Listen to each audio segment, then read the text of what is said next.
Shalom saudara-saudara yang diberkati oleh Tuhan dimanapun saudara berada. Senang sekali pada kesempatan ini saya menjumpai saudara-saudara semua. Saya yakin bahwa ini bukan kebetulan, tapi ini adalah rencana Tuhan yang penuh berkat bagi kita semua.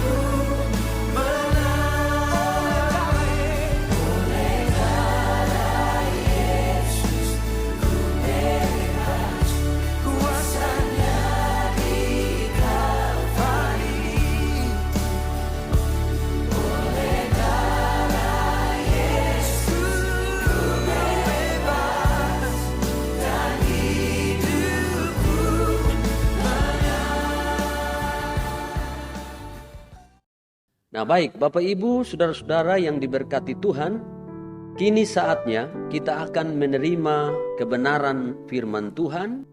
Firman Tuhan buat kita saat ini terambil dalam surat Galatia pasal 5 ayatnya yang pertama.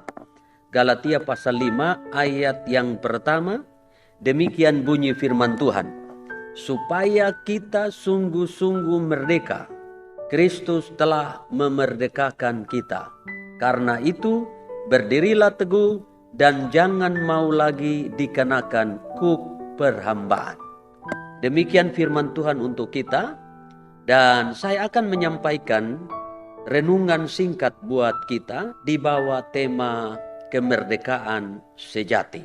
Sekali lagi, tema kita saat ini adalah kemerdekaan sejati. Saya akan menyampaikan 3 kebenaran tentang kemerdekaan sejati yang perlu dan penting untuk kita ketahui bersama. Yang pertama, kemerdekaan sejati hanya ada di dalam Tuhan Yesus Kristus.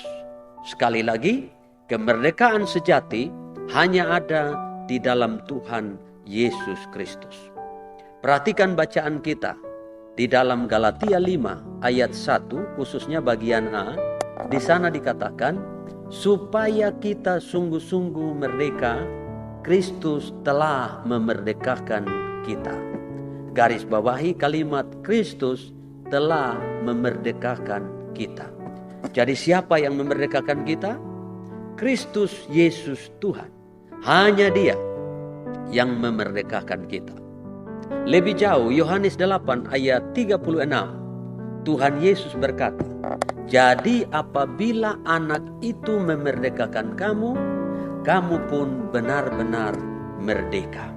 Siapa anak itu? Anak itu adalah Tuhan Yesus Kristus. Nah pertanyaannya, kemerdekaan dari apakah itu? Jawabannya adalah kemerdekaan dari yang terutama dari dosa, adat istiadat yang menyesatkan, hawa nafsu daging, keinginan duniawi yang membawa kita ke dalam kutuk dan membawa hidup kita berakhir dengan kematian kekal. Ingat, hanya Yesus yang dapat membebaskan kita, yang dapat memerdekakan kita dari semua itu.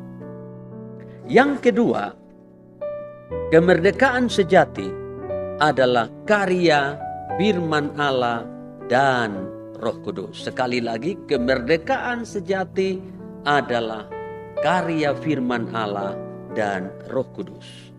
Yohanes pasal 8 ayat 30 sampai dengan ayat 32. Di sana Alkitab berkata, setelah Yesus mengatakan semuanya itu, banyak orang percaya kepadanya.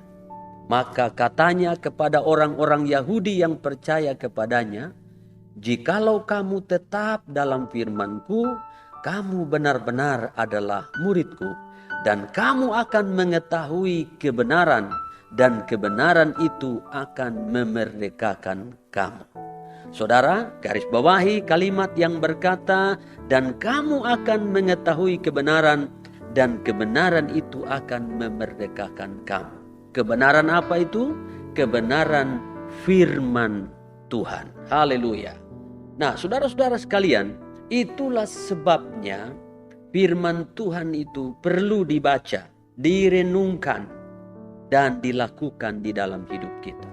Firman Tuhan itulah yang merubah pola pikir kita.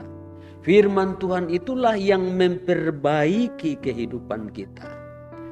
Nah, karena itu maka di dalam 2 Timotius pasal 3 ayat 15 sampai dengan ayat 17 Alkitab berkata, ingatlah juga bahwa dari kecil engkau sudah mengenal kitab suci yang dapat memberi hikmat kepadamu dan menuntun engkau kepada keselamatan oleh iman kepada Kristus Yesus.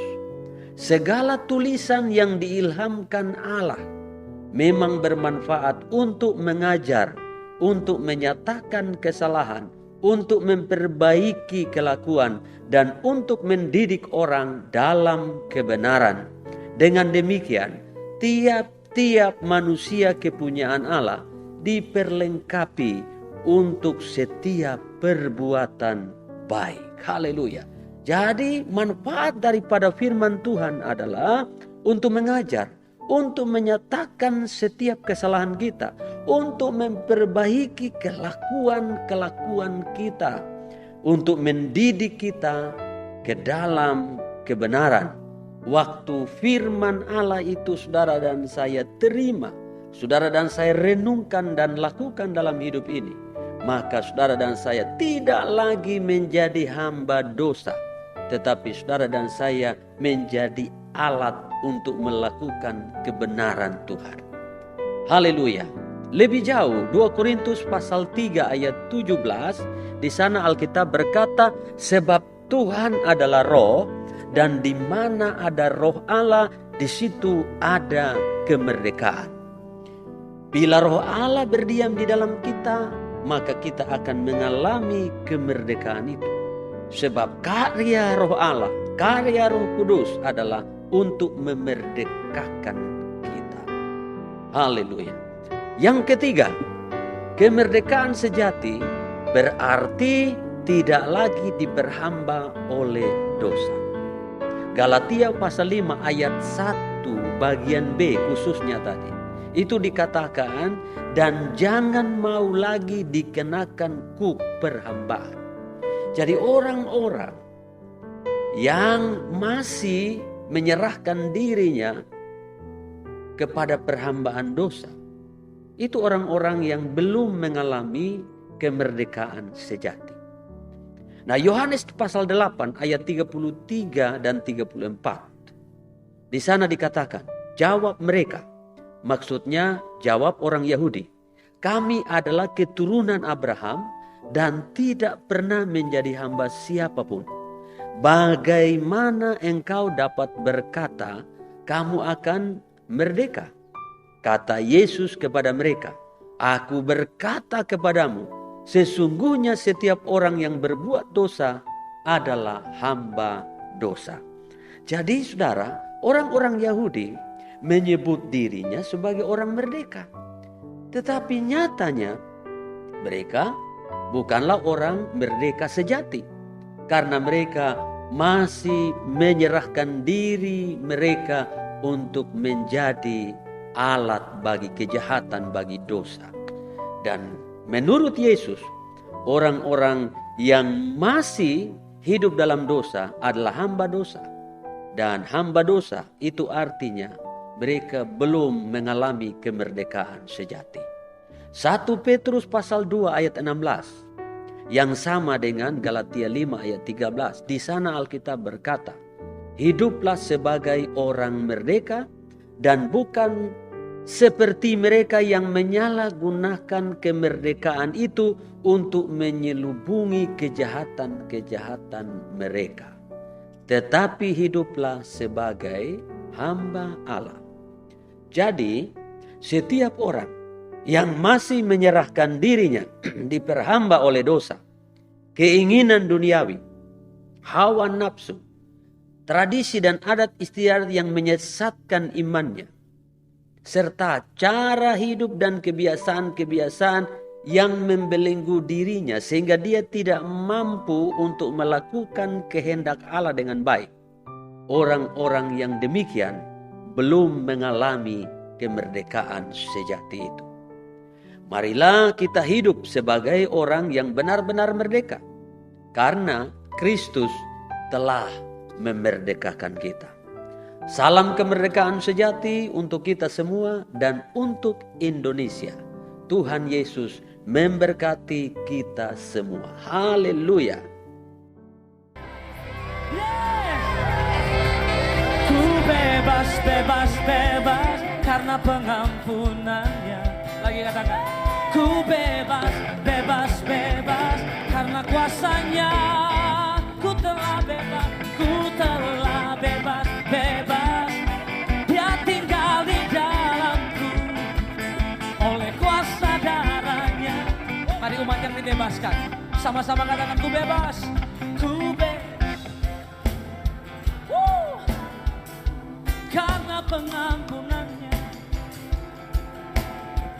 karena kuasanya, ku telah bebas, bebas, bebas. Dia tinggal di dalamku oleh kuasa darahnya.